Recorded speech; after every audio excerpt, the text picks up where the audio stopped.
All right, so now we are looking at the second option for your folio essay, which is a reflective essay.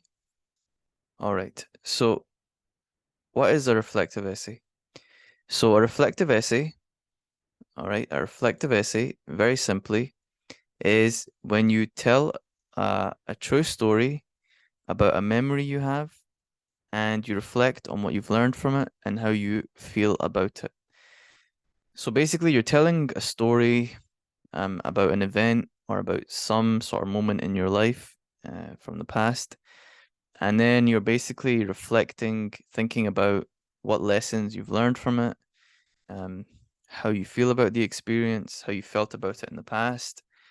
Basically, just thinking about something that's happened, something that you've been through, and then um, drawing some lessons from it. That's the simplest way to think about a reflective essay. Okay. Now, what I should say is between the two options, persuasive and reflective, I think reflective is probably going to be easier because essentially um, all of the source materials in your mind, you're basically just reflecting on a memory. So you already know exactly what you're going to write about. So between the two, reflective essay is definitely easier. Okay. Now, when it comes to uh, choosing the topic, here is what we're going to do. Okay. So just make your heading reflective essay ideas. All right.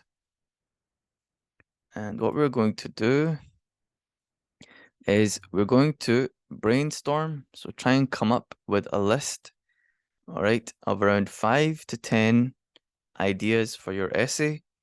Now, obviously, you're only going to write about one of them. So we just want to have a list of 5 to 10. So then we have a good amount of options to choose from. So good options, okay, are those sort of stories or moments from your life which really stick out to you. So just basically think about your past and then whatever sort of, comes to mind first of all, comes to mind and really sticks out, just take a note of that. So um, the more personal and impactful the event, the better the essay will be.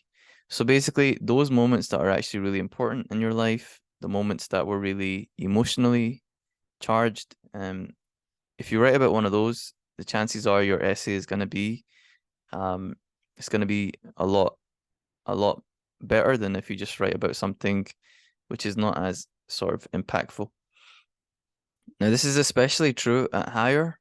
Um, the more sort of intense the memory, the more likely your essay is going to be sort of written better and therefore graded higher.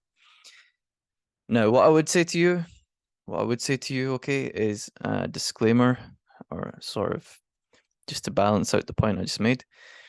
I would say at the same time that doing this kind of essay, um, doing this essay can be sort of difficult in the sense that you want to pick something which is powerful, but you don't want to pick something that is sort of, excuse me, maybe too personal or like something that's going to be triggering to you.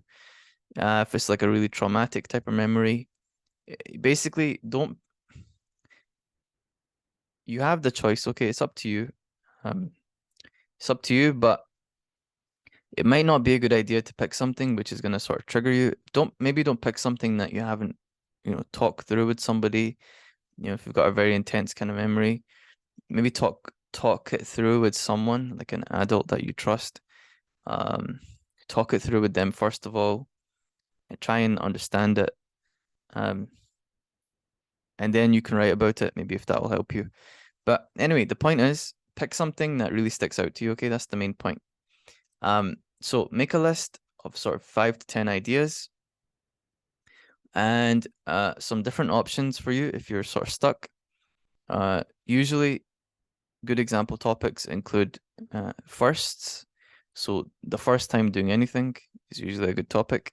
So for example, your first day at school, your first holiday, could be anything, yeah. First time you got a phone. First anything usually is a sort of good topic. Now the next thing would be sort of special days, like birthdays, weddings, funerals, um, anniversaries. Any of those would be quite good. Another thing would be childhood events. So for example, moving home, moving country, moving school, getting sick, something happy that happened, something tragic that happened. All of those would be good topics also. Okay, and the next thing would be sort of memorable conversations. So one of my students last year, she wrote her persuasive essay about a conversation she had with a grandparent that really sort of stuck out to her. So anything, a memorable kind of conversation where you talked about something with someone and you can still remember it impacted you in some way, those would be good also. So again, make a list of about 5 to 10 ideas. And then what you want to do is pick the topic that stands out to you and that you're going to be comfortable with going into detail, reflecting on. So again, I just say if it's really, really traumatic, you might be better just to talk. If you have a traumatic event which you haven't talked to anyone about, please do talk to someone about it. It will make you feel better. Someone mature, like an adult that you trust, um, not just like a friend or something who's your age. That's not going to be very helpful. Um, okay, anyway, but you want to pick something that you can go into detail with, something that you're comfortable really, really diving into, because a good reflective essay is one that you dive into a lot and you sort of pull lessons out of. Okay, so that is the sort of basics of the reflective essay in terms of what it is and in terms of um, how to get your ideas. Now, the next thing we're going to do is we're going to go into the planning. That will be the next lesson.